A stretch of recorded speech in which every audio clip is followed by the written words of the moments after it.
Hello everyone, आज हम आपको बताने वाले हैं बीए इकोनॉमिक्स फोर्थ सेमेस्टर का सिलेबस। चलिए शुरू करते हैं बिना किसी देरी के। तो ये रहा हमारा सिलेबस।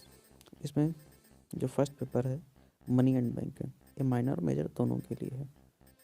तो इसमें सबसे पहले यूनिट 1 में हम पैसे की मांग धन के बारे में, कार्य महत्व के बारे में, मौद्रिक मानक, धात्विक मानक के, क्षण मानक और कागजी मानक, धन मूल्य, धन के मूल्य, परिवर्तन की माप, धन की मांग के बारे में पढ़ेंगे। ठीक है।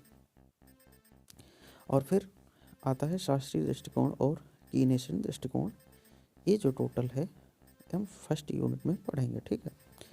और फिर उसके बाद आता है सेकंड यूनिट। तो सेकंड यूनिट में धन की आपूर्ति और उसकी जो परिभाषाएं होती है उसके बारे में पढ़ेंगे। धन की आपूर्ति के निर्धारक क्या हैं, उच्च शक्ति वाली मुद्रा धन गुणक, भारतीय मुद्रा प्रणाली क्या है, इसके बारे में हम पढ़ने को हमें मिलेगा। ठीक है। और फिर आता है यूनिट थर्ड। तो यूनिट थर्ड में हम वाणिज्यिक बैंक और संरचना, कार्य, ऋण निर्माण की प्रक्रिया, उद्देश्य की सीमाएं पढ़ेंगे। और फिर एक मजबूत वाणिज्यिक बैंकिंग प्रणाली की पूर्व आवश्यकताएं क्या हैं उसके बारे में हम जानेंगे।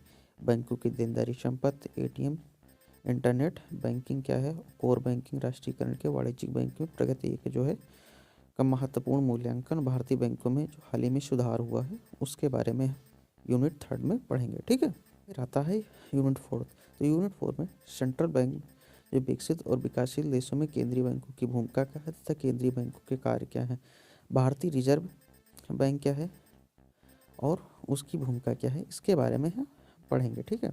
उसके आगे हम ऋण नियंत्रण के तरीके क्या हैं, परिवर्तनीय आरक्षित अनुपात और उनके चयन के तरीके क्या हैं, मौद्रिक नीति और उसके उद्देश्य की सीमाएं क्या हैं, एनपीए में एनपीए भारत की मौद्रिक नीति में हाल में जो बदलाव हुआ है वो टोटल हम इस यूनिट में पढ़ेंगे।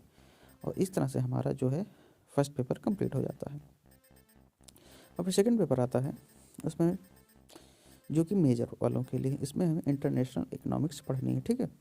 तो इंटरनेशनल इकोनॉमिक्स में हम अंतर्राष्ट्रीय व्यापार के जो सिद्धांत हैं उसके बारे में पढ़ेंगे। अंतर्राष्ट्रीय व्यापार की आवश्यकता क्या है, उसके महत्व क्या है, मुक्त व्यापार और आरक्षण का वाणिज्यवाद क्या है, निरपेक्ष लागत लाभ सिद्धांत क्या है, तुलनात्मक लाभ सिद्धांत क्या है, पारस्परिक मांग का सिद्धांत क्या है तथा व्यापारिक शर्तें तो अर्थ प्रकार व उनका निर्धारण किस प्रकार से होता है, ये हम फर्स्ट यूनिट में पढ़ेंगे। ठीक है। फिर आता है भुगतान संतुलन, व्यापार संतुलन और भुगतान संतुलन की अवधारणा क्या है, असंतुलन, भुगतान और भुगतान संतुलन को ठीक करने के उपाय क्या हैं, तथा भारत का विदेशी व्यापार और भारत की विदेशी व्यापार नीति क्या है, इसके बारे में हम सेकंड यूनिट में पढ़ेंगे।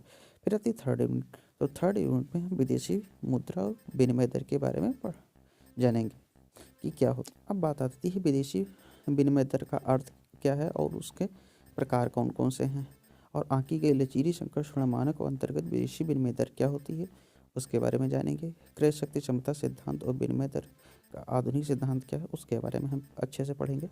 विनिमय दर को नियंत्रित करने के तरीके और एक पक्षीय तथा द्विपक्षीय दोनों पक्षों के बारे में हम इस यूनिट में जानेंगे अच्छे से। फिर आती है फोर्थ यूनिट। फोर्थ यूनिट में वित्तीय संस्थान कौन कौन से होते हैं, अंतर्राष्ट्रीय मौद्रिक प्रणाली क्या है, तब ब्रेन वुड्स प्रणाली और आईएमएफ प्रणाली, इन दोनों के बारे में हम जानेंगे। उद्देश्य, कार्य क्रोटा प्रणाली और एसडीआर क्या होता है उसके बारे में जानेंगे। फिर जो कुछ बैंक समूह होते हैं जैसे आईबीआरडी, आईडीए, आईएफएससी, एमआईजीए, तो आईसीएसआईडी, एबीडी, उनके उद्देश्य और कार्य क्या हैं हम इस पेपर में जानेंगे।